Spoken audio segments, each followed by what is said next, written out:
Welcome to IEC. ఈ వీడియోలో మనం important current affairs MCQs discuss చేద్దాం. సో ఫస్ట్ క్వశ్చన్ చూద్దాం.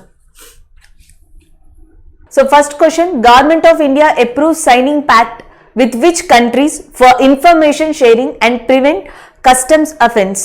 సో మనకి రీసెంట్గా ఇండియా గవర్నమెంట్ ఆఫ్ ఇండియా ఏ కంట్రీస్తో ఈ మనకి ట్రేడ్కి సంబంధించి అండ్ ట్రేడ్ ఇన్ఫర్మేషన్కి సంబంధించి ఇంపార్టెంట్గా ఒక ఒప్పందాన్ని కుదుర్చుకున్నాయని అడుగుతున్నారు. ఆప్షన్స్లో మనకి England and North Ireland and England and Wales and Northern Ireland and Scotland, England and France. So రీసెంట్గా మనకి సమాచార భాగస్వామ్యం మరియు కస్టమ్స్కి గురించి ఈ కస్టమ్స్ విషయాల్లో ఈ రెండిట్లో కూడా మనకి గోప్యంగా ఉంచడం కోసం సమాచారాన్ని కానీ డేటాని కానీ సో ఈ ట్రేడ్ విషయంలో ఈ రెండింటి పరంగా కూడా ఇండియా రీసెంట్గా ఇంగ్లాండ్ మరియు ఐర్లాండ్ ఈ రెండు కంట్రీస్తో ఒప్పందం చేసుకోవడం జరిగింది. So option A is a correct answer. England and northern ఐర్లాండ్స్తో కలిసి ఇండియా సో ఈ కస్టమ్స్కి సంబంధించి ఏవైతే మనకి ఇంపార్టెంట్ ఇష్యూస్ ఉంటాయో సో వాటిని అండ్ రెండోది వచ్చేసి మనకి ముఖ్యంగా ఈ డేటా ఏదైతే ట్రేడ్ రిలేటెడ్ వీటన్నిటికి సంబంధించిన డేటాని వీటినన్నిటిని కాపాడడం కోసం కంప్లీట్గా ఒక ఒప్పందాన్ని రీసెంట్గా చేసుకోవడం జరిగింది. That is option A is a correct answer. England and as well as Ireland, northern Ireland. Next one చూద్దాం. Which of the following Indian companies have figured in the Time magazine's the first ever list of 100 most influential companies? So recent గా times magazine ఇచ్చిన 100 most influential companies లో ఏ రెండు ఇండియాకి సంబంధించిన companies enter అయ్యాయని అడుగుతున్నారు. Options లో మనకి Tata Motors and Reliance Jio's and Byju's and State Bank of India, Reliance Industries, Coal India Limited and Paytm. So recent గా మనకి టైమ్ మ్యాగజైన్ రిలీజ్ చేసిన ఈ 100 మోస్ట్ ఇన్ఫ్లుయెన్షియల్ కంపెనీస్ లో ఇండియాకి సంబంధించిన Jio platform, Reliance Jio and as well as Byju's ఈ రెండు కంపెనీస్ కూడా స్థానాన్ని దక్కించుకోవడం జరిగింది. Option B is a correct answer. యాక్చువల్గా లాక్డౌన్ టైంలో, లాక్డౌన్ తర్వాత కూడా one of the main leading digital platform గా ఇండియాలో ఉన్న సంస్థ మన బైజూస్ అని చెప్పొచ్చు. సో ఇంటర్నేషనల్ పరంగా కానీ నేషనల్ పరంగా కానీ గత సంవత్సరం పరంగా చూసుకుంటే so Byju's is leading right now. So అది ఒకటి. నెక్స్ట్ వచ్చేసి మనకి జియో, రిలయన్స్ కి సంబంధించిన one of the other company Jio. ఈ రెండు కూడా టైమ్స్ యొక్క 100 మోస్ట్ ఇన్ఫ్లుయెన్షియల్ కంపెనీలో స్థానాన్ని దక్కించుకోవడం జరిగింది. నెక్స్ట్ వన్ చూద్దాం. Recently, RBI imposes 40 lakhs penalty on which state cooperative bank? So recent గా 40 లక్షల పెనాల్టీని ఆర్బీఐ ఏ బ్యాంక్ మీద ఇంపోజ్ చేసింది అని అడుగుతున్నారు. సో ఆన్సర్ వచ్చేసి మనకి Himachal Pradesh state cooperative bank. నాబార్డ్కి సంబంధించి ఏవైతే కొన్ని నాన్ కంప్లైంట్స్ ఇష్యూస్ కానీ అండ్ నెక్స్ట్ ఇంకొకటి మనకి guidelines fraud and monitoring, వీటికి సంబంధించి guidelines fraud and rules monitoring ఈ సిస్టమ్కి సంబంధించిన ఇష్యూస్, ఈ రెండు ఇష్యూస్ కారణంగా ఆర్బీఐ ఈ హిమాచల్ ప్రదేశ్ స్టేట్ కోఆపరేటివ్ బ్యాంక్కి 40 లక్షల పెనాల్టీని విధించడం జరిగింది. So option A is a correct answer. Next one చూద్దాం. Which of the following person becomes the first Indian and Asian women to be chosen 2021 Wild Innovator Award? So మనకి wild innovator award అనేది ముఖ్యంగా ఎందుకు ఇస్తారంటే wild elements అనే సంస్థ ఎవరైతే మనకి plant kind, animal kind, human kind అనే పిల్లర్స్లో ఎక్కువగా కాంట్రిబ్యూషన్ చేస్తారో ప్రపంచవ్యాప్తంగా సో దాంట్లో కొంతమంది వ్యక్తుల్ని రికగ్నైజ్ చేసి ఈ అవార్డు ఇవ్వడం జరుగుతుంది. ముఖ్యంగా ఈ వైల్డ్ ఇన్నోవేటర్ అవార్డు కూడా ఎన్విరాన్మెంట్ అండ్ క్లైమేట్కి సంబంధించింది. సో దాంట్లో వన్ ఆఫ్ ద పార్ట్గా దీనిని వైల్డ్ ఇన్నోవేషన్ అవార్డుని చెప్పొచ్చు. అయితే రీసెంట్గా ఈ 2021 వైల్డ్ ఇన్నోవేటర్ అవార్డుని first Indian women and first Asian women గా అందుకున్న పర్సన్ వచ్చేసి మనకి Kriti Karanth. So Kriti Karanth is the first Indian and Asian women who received that wild innovation award for the 2021. ఈమె బెంగళూరు విభాగంలో మనకి centre for that wild service దాంట్లో work చేస్తూ ఉన్నారు ప్రజెంట్. సో ఈమెకి ఈ అవార్డు రావడం జరిగింది. Next one, who is the author of the book living mountain a table for our times? So living mountain a table for our times అనే book ని రాసింది ఎవరో అని అడుగుతున్నారు. Balachandra Nemade and next Krishna Sobti and Amitav Ghosh and Shankha Ghosh. So Shankha Ghosh రీసెంట్గా చనిపోయారు. ఈ మంత్లోనే ఆయన కొన్ని హెల్త్ ఇష్యూస్ దృష్ట్యా శ్యాంకా ఘోష్ చనిపోవడం జరిగింది. అండ్ నెక్స్ట్ వచ్చేసి మనకి అమితావ్ ఘోష్ ఉన్నారు. సో అమితావ్ ఘోష్ రీసెంట్గా living mountain a table for our times అనే దాన్ని రాశారు. Option C is a correct answer, Amitav Ghosh. And ఇంకొక ఇంపార్టెంట్ విషయం ఏంటంటే 2018లో జ్ఞానపీఠ అవార్డుని అందుకున్నారు. 2007లో పద్మశ్రీ అవార్డుని కూడా ఈయన అందుకోవడం జరిగింది. Amitav Ghosh is a very important person in India, very famous writer in India. So ఆయన రాసిన recent book living mountain. And next వచ్చేసి మనకి ఇక్కడ బాలచంద్ర నెమాడే. సో బాలచంద్ర నెమాడే కూడా వెరీ ఫేమస్ ఆథర్. ఆయన రాసిన దాంట్లో మనకి వన్ ఆఫ్ దట్ బీదర్ అనే బుక్ చాలా ఫేమస్. బీదర్, కోసల, ఇవన్నీ కూడా మనకి బాలచందర్కి సంబంధించిన వెరీ ఇంపార్టెంట్ బుక్స్గా చెప్పొచ్చు. So this is about that who is the author of the book living mountain and table for our times అనే దానికి Amitav Ghosh is the author. Next one చూద్దాం. Which of the following university is topped in the Round University Ranking 2021? So Round University Ranking 2021 లో so మనకి ఏ university top వచ్చింది అని అడుగుతున్నారు. రష్యాకి చెందిన ఒక ఇంటర్నేషనల్ ర్యాంకింగ్ ఏజెన్సీ సో ప్రపంచంలోని కొన్ని యూనివర్సిటీస్ యొక్క డేటాని కలెక్ట్ చేసి టీచర్స్ లేదా faculties and financial status, infrastructure, data availability, accessibility, research papers so ఇలాంటి వాటికి అన్నిటినీ కూడా డేటాని కలెక్ట్ చేసి సో ద బెస్ట్ యూనివర్సిటీస్కి ర్యాంకింగ్ ఇవ్వడం జరుగుతుంది. ఈసారి 2021 ఈ రౌండ్ యూనివర్సిటీ ర్యాంకింగ్లో టాప్ యూనివర్సిటీగా నిలిచింది ఏది అని అడుగుతున్నారు. ఆప్షన్స్లో మనకి Harvard university, California Institute of technology, Stanford university and Manchester institute of technology ఉన్నాయి. సో మనకి ఆన్సర్ వచ్చేసి Harvard university is a correct answer. Option A is a correct one. యూఎస్ఏకి చెందిన హార్వర్డ్ యూనివర్సిటీకి సో టాప్ యూనివర్సిటీగా ఈ రౌండ్ యూనివర్సిటీ ర్యాంకింగ్లో ర్యాంక్ రావడం జరిగింది. And ఇది యూఎస్ బేస్డ్ యూనివర్సిటీనే. And California Institute of Technology కూడా యూఎస్ బేస్డ్ ఇన్స్టిట్యూటే. సో ఫస్ట్ ర్యాంక్ వచ్చేసి హార్వర్డ్కి వస్తే అండ్ సెకండ్ ర్యాంక్ వచ్చేసి కాలిఫోర్నియా యూనివర్సిటీ ఆఫ్ టెక్నాలజీకి రావడం జరిగింది. సో నెక్స్ట్ వన్ చూద్దాం. అలాగే ఇండియాకి సంబంధించి 3 యూనివర్సిటీస్ సో దీంట్లో ర్యాంకింగ్ ని సంపాదించాయి. ఒకటి వచ్చేసి మనకి బెంగళూరుకి చెందిన యూనివర్సిటీ, 2 ఐఐటి ఢిల్లీ, 3 వచ్చేసి హైదరాబాద్కి చెందిన యూనివర్సిటీ. ఈ 3 యూనివర్సిటీలు కూడా ఇండియాకి సంబంధించి రౌండ్ యూనివర్సిటీ ర్యాంకింగ్ విభాగంలో ర్యాంక్స్ పొందాయి. Next one. According to the Asian Development Bank report, India GDP growth too rebounded strongly to how much percentage in financial year 2021-22? So ఆర్థిక సంవత్సరం 2021-22కి గాను భారతదేశం యొక్క ఎకనామిక్ గ్రోత్ అనేది ఎంత పర్సంటేజ్గా ఏషియన్ డెవలప్మెంట్ బ్యాంక్ నిర్ణయించింది అని అడుగుతున్నారు.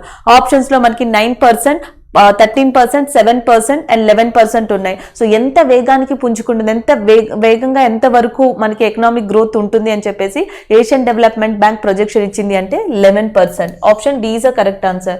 12.5% ఏమో ఇంటర్నేషనల్ మానిటరీ ఫండ్ ఇవ్వడం జరిగింది.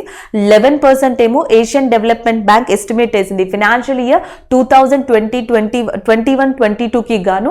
సో ఇండియా యొక్క ఎకనామిక్ గ్రోత్ ప్రొజెక్షన్ ఎంత వరకు ఉండొచ్చు, రైజ్ అవ్వచ్చు అంటే that is 11%.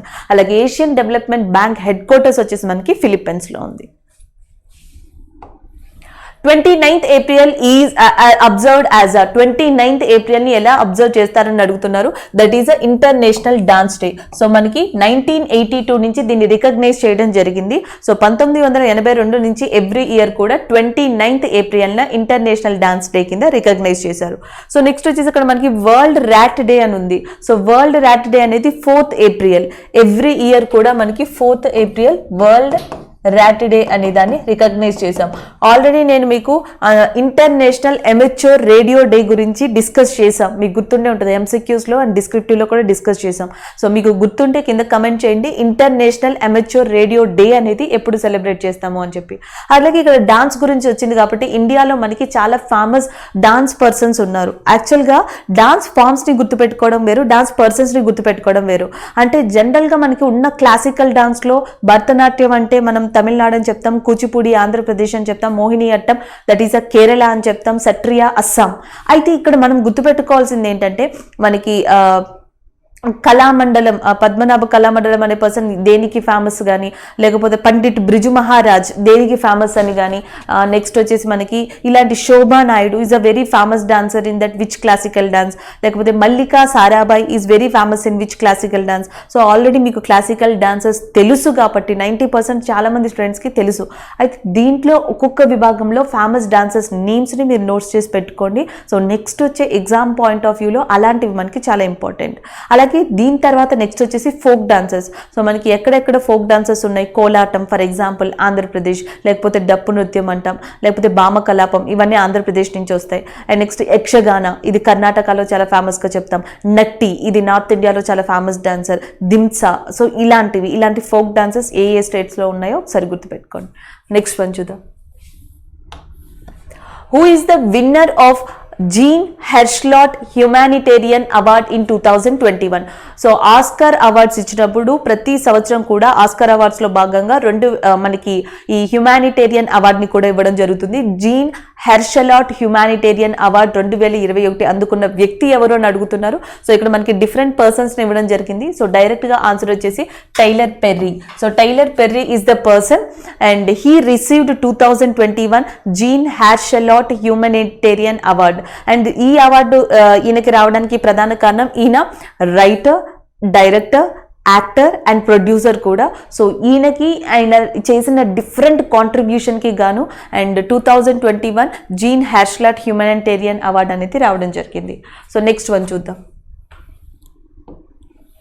Which of the following women is the first Indian women to appointed as the board of trustees member of Memorial Sloan Kettering cancer centre which is based in New York. So New York based అయిన మనకి Solang catering cancer సెంటర్కి భారతదేశం యొక్క మొట్టమొదటి మహిళ, భారతదేశం నుంచి first women, so ఆ ట్రస్టీగా ఎన్నికైన వ్యక్తి ఎవరు అని అడుగుతున్నారు. సో ఆప్షన్స్లో Indra Nooyi, Nikki Haley and Kiran Desai, Kiran Mazumdar Shah.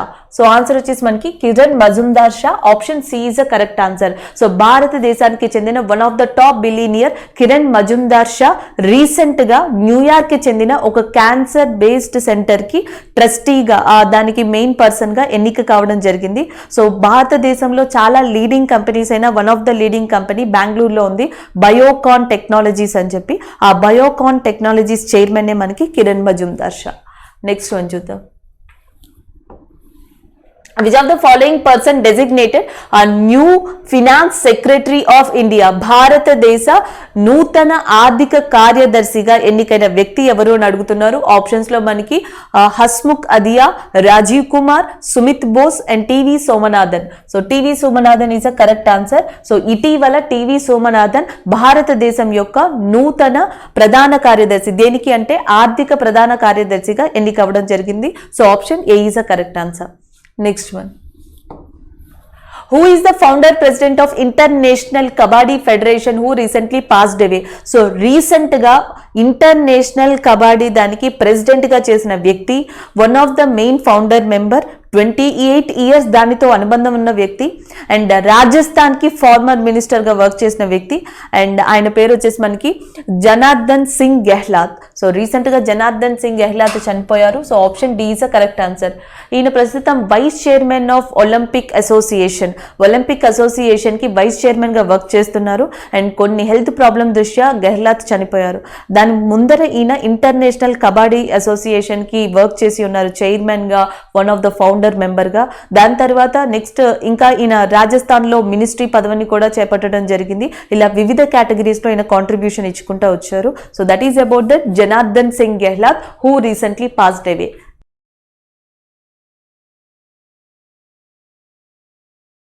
Which cricketer player has banned for 6 years from all cricket for breaching ICC anti-corruption code? So మనకి ఐసీసీ యాంటీ కరప్షన్ కోడ్ని అతిక్రమించినందుకు గాను రీసెంట్గా ఏ క్రికెటర్ని బ్యాన్ చేసింది ఐసీసీ అని అడుగుతున్నారు. ఆప్షన్స్లో మనకి డిఫరెంట్ క్రికెటర్ ప్లేయర్స్ ఇచ్చారు. Ajay Sharma, Nuwan Zoysa and Shakib Al Hasan and Shadab Khan. So answer వచ్చేసి మనకి Nuwan Zoysa. Nuwan Zoysa is a Sri Lanka cricketer. ఈయన శ్రీలంకకి చెందిన ఫేమస్ క్రికెటర్. సో ఈయన మీద వచ్చిన ఎలిగేషన్స్కి సంబంధించి అండ్ దట్ టు ఐసీసీ యొక్క యాంటీ కరప్షన్ కోడ్ని ఈయన ఈయన క్రాస్ చేసినందుకు గాను ఈయన్ని బ్యాన్ చేయడం జరిగింది. Option B is the correct answer. Nuwan Zoysa is from that Sri Lanka. Already మనం నిన్న ఒక డిఫరెంట్ క్రికెటర్ని చూసాం, Australian cricketer. So Australian cricketer and next ఇండియాలో కోల్కతా నైట్ రైడర్స్ తరపున ఆడుతున్న వ్యక్తి. ఆయన ఇండియాకి కొంత అమౌంట్ని ఫండ్గా ఇవ్వడం జరిగింది డ్యూ టు క్రైసిస్ వల్ల. అండ్ నెక్స్ట్ ఈ రోజు ఇంకొక క్రికెటర్ ప్లేయర్ని చూసాం శ్రీలంకకి సంబంధించి నువాన్ జోయిసా. సో ఈయన్ని ఐసీసీ బ్యాన్ చేయడం జరిగింది because of anti corruption code కింద.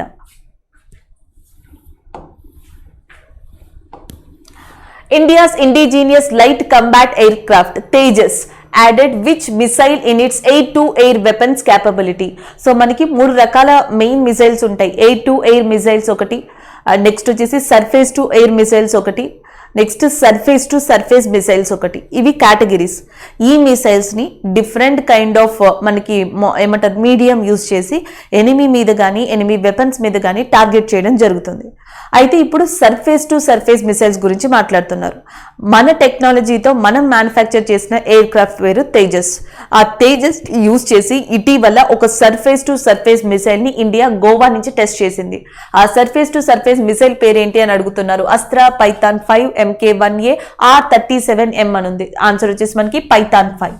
So Python 5 is the answer which is recently tested by that India's Tejas aircraft and that to surface missile. Option D is the correct answer. Python 5 అనేది ప్రపంచంలోనే one of the accurate guided missile అని చెప్పొచ్చు. దీన్ని Israel కంట్రీలు ఇప్పటికే వాడి successful అయ్యాయి. మొట్టమొదటిగా ప్రపంచంలో దీనిని 2006లో లెబనాన్ యుద్ధంలో, లెబనాన్ అంతర్గత కలహాల్లో ఫస్ట్ టైం దీన్ని వాడడం జరిగింది. సో ఆఫ్టర్ దట్ చాలా కంట్రీస్ దీన్ని యూజ్ చేశాయి, ఇంక్లూడింగ్ ఇజ్రాయెల్ కూడా. ఇప్పుడు ఇండియా కూడా ఈ లిస్ట్ లో జాయిన్ అయింది. Already Python 3, Python 4, Python 5 versions అనేవి మనకి ఇప్పుడు ప్రెసెంట్ గా ఉన్నాయి. పైథాన్ 3, పైథాన్ 4 వాడకంలోనే ఉన్నాయి. ఇప్పుడు దీంట్లో లిస్ట్ లోకి పైథాన్ 5 కూడా రావడం జరిగింది. అండ్ ఇంకొక విషయం ఏంటంటే మనకి సర్ఫేస్ టు సర్ఫేస్ మిసైల్స్ అనగానే ఇండియాకి సంబంధించి పైథాన్ 5 తో పాటు ఆకాష్ మిసైల్ ని కూడా గుర్తుపెట్టుకోండి. సో ఆకాష్ మిసైల్ కూడా air to air. So air to air లో ఒకటి పైథాన్ అండ్ రెండోది వచ్చేసి మనకి ఆకాష్. ఈ 2 మిసైల్స్ ని గుర్తుపెట్టుకోండి. అలాగే సర్ఫేస్ టు ఎయిర్ మిసైల్స్ అంటే మీరు ముఖ్యంగా గుర్తుపెట్టుకోవాల్సింది త్రిశూల్. సో త్రిశూల్ ని గుర్తుపెట్టుకోండి. నెక్స్ట్ వన్ చూద్దాం. Who won the Oscar Award 2021 as a Best Actress category? Already మనం నిన్న ఎంసీక్యూలో బెస్ట్ యాక్టర్ని గురించి చెప్పుకున్నాం. అండ్ ఇప్పుడున్న ఎంసీక్యూస్లో మనకి బెస్ట్ హ్యుమానిటేరియన్ అవార్డు ఎవరికి ఇచ్చారో చెప్పుకున్నాం, టైలర్ పెర్రీ. అండ్ నెక్స్ట్ ఇప్పుడు మనకి బెస్ట్ యాక్ట్రెస్ ఎవరని అడుగుతున్నారు. ఆప్షన్స్లో మనకి Viola Davis and Carey Mulligan and Frances McDormand and Vanessa Kirby ఉన్నారు. సో ఆన్సర్ వచ్చేసి మనకి Frances McDormand. So option A is the correct answer. 2021 best actress Oscar award ని అందుకున్న గ్రహీత మనకి ఫ్రాన్సిస్ మెక్డోర్మాండ్. ఈమె ఏ పిక్చర్ కి బెస్ట్ యాక్ట్రెస్ అవార్డు అందుకున్నారు అంటే నోమాడ్ ల్యాండ్. అలాగే నోమాడ్ ల్యాండ్ కి టోటల్ గా ఆస్కార్ ఎన్ని అవార్డ్స్ వచ్చాయి అంటే 3 అవార్డ్స్ వచ్చాయి. బెస్ట్ డైరెక్టర్ మనకి నోమాడ్ ల్యాండ్ పిక్చర్ కి అందుకోవడం జరిగింది. Best actress nomad land. Best film Oscar award అందుకుంది 2021 ఏది అంటే that is also nomad land. So total గా 3 అవార్డ్స్ రావడం జరిగింది ఈ సంవత్సరం దీనికి. Recently, Asian Boxing Championship event moved from India to which country due to COVID-19 crisis? Already మనకు తెలుసు సెకండ్ ఫేజ్ ఇండియాలో చాలా వర్స్ట్ సిచ్యువేషన్లో ఉందని. సో దానివల్ల ఇండియాలో ఆల్రెడీ ఇది వరకే ప్రీ డిసైడెడ్ అయిన కొన్ని వెన్యూస్, సో మనకి స్పోర్ట్స్కి సంబంధించి కొన్ని వెన్యూస్ని ఆల్రెడీ కొన్ని క్యాన్సిల్ చేశారు, కొన్ని షిఫ్ట్ చేస్తున్నారు. సో దీంట్లో భాగంగానే ఏషియన్ బాక్సింగ్ ఛాంపియన్షిప్, ఈ సంవత్సరం ఏషియన్ బాక్సింగ్ ఛాంపియన్షిప్ ఇండియాలో జరగాల్సి ఉంది. కానీ దాని యొక్క వెన్యూని ఎక్కడికి షిఫ్ట్ చేశారు అంటే UAE. Due to COVID-19 crisis యుఏఈకి షిఫ్ట్ చేయడం జరిగింది. So option B is the correct answer. Next, recently which the 2 countries announced the establishment of a new 2+2 ministerial dialogue? So 2+2 ministerial dialogue కి సంబంధించిన క్వశ్చన్ ఏమని అడుగుతున్నారు. ఏ 2 countries recent గా దీంట్లో భాగంగా చేరాయి లేదా జాయిన్ అయ్యాయని అడుగుతున్నారు. అసలు 2+2 మినిస్ట్రియల్ డైలాగ్ ఏంటి అంటే 2 కంట్రీస్ మనకి విదేశీ వ్యవహారాలు, డిఫెన్స్ వ్యవహారాలకి సంబంధించి సో వాటిని చర్చించుకోవడం కోసం, ఇంప్లిమెంట్ చేయడం కోసం, డెవలప్ చేయడం కోసం ఆఫీసర్స్ని నియమిస్తాయి. ఒకటి డిఫెన్స్కి సంబంధించి, 2 విదేశీ వ్యవహారాలకి సంబంధించి. సో ఈ ఆఫీసర్స్ ఇందులో భాగంగా 2+2 మినిస్ట్రియల్ కొలాబరేటివ్లో భాగంగా సో ఇన్వాల్వ్ అయ్యి ఈ డెవలప్మెంట్ కండక్ట్ అనేది చేస్తారు. అయితే ఈ స్కీమ్ ఇలాంటి వర్డ్ని మొట్టమొదటిగా జపాన్ లాంటి కంట్రీస్ ఎక్కువగా యూజ్ చేశాయి. ఎందుకంటే ఫారెన్ అఫైర్స్ని డెవలప్ చేసుకోవడం కోసం, ఫారెన్ కంట్రీస్తో ట్రేడ్ రిలేషన్షిప్ని మెయింటైన్ చేయడం కోసం. అయితే రీసెంట్గా ఇండియా అండ్ రష్యా 2+2 మినిస్ట్రియల్ డైలాగ్ని నిర్వహించడం జరిగింది. So that's why it is in news. ఎవరు నిర్వహించారు రీసెంట్గా అని అడుగుతున్నారు. That is nothing but India and Russia. Option B is a correct answer. ఇలాంటి సిస్టమ్ని ఇండియా ఆల్రెడీ ఇది వరకు ఏ కంట్రీతో చేసిందంటే యుఎస్ఏతో చేసింది. ఇండియా యుఎస్ఏ మొట్టమొదటిగా 2+2 మినిస్ట్రియల్ డైలాగ్ని కండక్ట్ చేశాయి. దాని తర్వాత నెక్స్ట్ ఇండియా రష్యాతో ఈ సమావేశాన్ని కండక్ట్ చేయడం జరిగింది. దీనివల్ల ఏంటంటే ఫర్ ఎగ్జాంపుల్ డిఫెన్స్ పరంగా ఎలాంటి ఇంపార్టెంట్ ఇష్యూస్ కానీ ఇంపార్టెంట్ టెక్నాలజీస్ ఇంప్లిమెంటేషన్స్ ఉన్నా అటు Russia and as well as India కూడా ఇందులో పార్టిసిపేట్ జరుగుతుంది. రష్యాకి సంబంధించి S-400 అనే మిసైల్స్ ఉన్నాయి. సో దీన్ని ఇండియాకి త్వరలో తేబోతున్నారు. ఇది డిఫెన్స్ విషయానికి వస్తుంది. అండ్ మనకి రష్యా స్పుత్నిక్ అనే వ్యాక్సిన్ని మ్యానుఫ్యాక్చర్ చేసింది. ఆ స్పుత్నిక్ వ్యాక్సిన్కి సంబంధించిన ఏవైతే మనకి ఇన్ఫర్మేషన్ ఉందో అది ఇండియాకి ట్రాన్స్ఫర్ చేయడం జరుగుతుంది. ఇండియాలోని డిఫరెంట్ ఫార్మా కంపెనీలు 850 మిలియన్ డోసుల్ని తయారు చేయనున్నాయి. అది విదేశీ వ్యవహారాల్లోకి వస్తుంది. అండ్ రష్యా ఇండియా యొక్క ఏం project, human space flight project అయిన గగనయాన్కి సంబంధించి కొంతమంది ఆస్ట్రోనాట్స్కి ట్రైనింగ్ ఇవ్వడానికి ఆల్రెడీ ఒప్పందం కుదిరింది, చేస్తుంది కూడా. ఇది మనకి మళ్ళీ డిఫెన్స్ అండ్ సైన్స్ అండ్ టెక్నాలజీలో కూడా వస్తుంది. ఇలా ఒకదానికి ఒక కంట్రీ ఈ 2+2 మినిస్ట్రియల్ డైలాగ్ విభాగంలో భాగంగా అటు మనకి ఎకనామిక్ పరంగా, పొలిటికల్ పరంగా, సైన్స్ అండ్ టెక్నాలజీ, డిఫెన్స్ పరంగా సహకారం అందించుకోవడం కోసమే ఈ సిస్టమ్ తయారు చేయబడింది. అయితే క్వాడ్ అని ఒక గ్రూప్ ఆఫ్ కంట్రీస్ ఉన్నాయి. క్వాడ్ అంటే 4 కంట్రీస్ ఉంటాయి. 1 ఆస్ట్రేలియా, 2 ఇండియా, 3 జపాన్, 4 యుఎస్ఏ. ఈ 4 కూడా జాగ్రఫికల్గా, ఎకనామికల్గా, పొలిటికల్గా స్ట్రాంగ్ అవ్వడం కోసం క్వాడ్ అనే సిస్టమ్ని స్థాపించుకున్నాయి. అయితే ఇండియా, యుఎస్ఏ ఆల్రెడీ ఈ 2+2 మినిస్ట్రియల్ డైలాగ్లో ఉన్నాయి కాబట్టి సో వాటిని ఏమని పిలుస్తారంటే Quad countries ministerial dialogue system అంటాం. మరి రష్యా క్వాడ్లోది కాదు కాబట్టి ఏ నాన్ క్వాడ్ మెంబర్తో, ఏ నాన్ క్వాడ్ కంట్రీతో ఇండియా 2+2 మినిస్ట్రియల్ డైలాగ్ మీటింగ్ని కండక్ట్ చేసింది అంటే that is Russia. Next one చూద్దాం.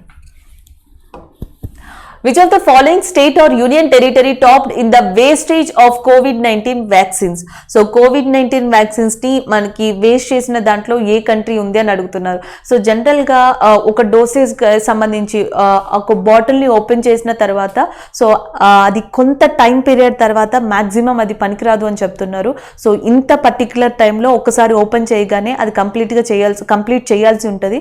కానీ వ్యాక్సిన్ రిజిస్టర్ చేసుకున్న వాళ్ళు కొంతమంది, అక్కడికి వచ్చే వాళ్ళు కొంతమంది, రాని వాళ్ళు కొంతమంది, బ్యాక్ వెళ్ళిపోయే వాళ్ళు కొంతమంది, ఇట్లా డిఫరెంట్ రీజన్స్ వల్ల అవేర్నెస్ అనేది లేకపోవడం, కొన్ని ఫియర్స్ ఉండడం, సో ఇలాంటి మొత్తం ఏవైతే రీజన్స్ కానివ్వండి డిఫరెంట్ రీజన్స్ వల్ల సో కోవిడ్ వ్యాక్సిన్ అనేది వేస్టేజ్ విషయంలో ఇండియాలో ప్రముఖ లిస్ట్లో ఉన్న, ప్రముఖ స్థానంలో ఉన్న ప్రాంతం ఏది అంటే that is nothing but Lakshadweep. Option C is a correct answer. So Lakshadweep is the union territory which is topped in the wastage of COVID-19 vaccine.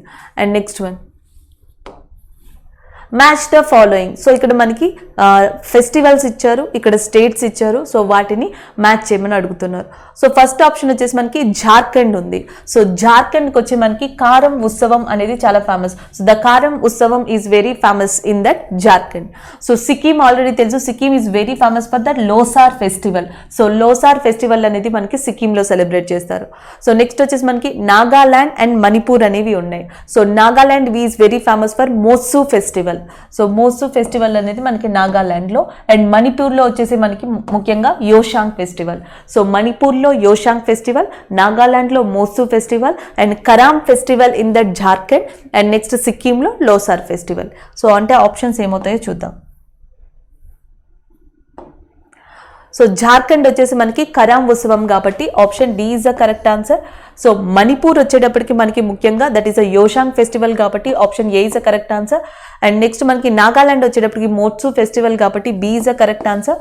And Sikkim వచ్చేటప్పటికి Losar festival, C is a correct answer. So D A B C is a correct answer. Option A is a correct one.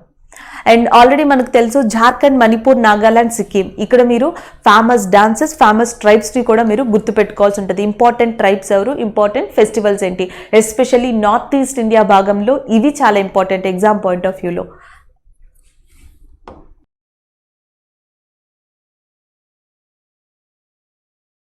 So next question వచ్చి which of the following persons will lead the UNICEF good will ambassador for global vaccination drive.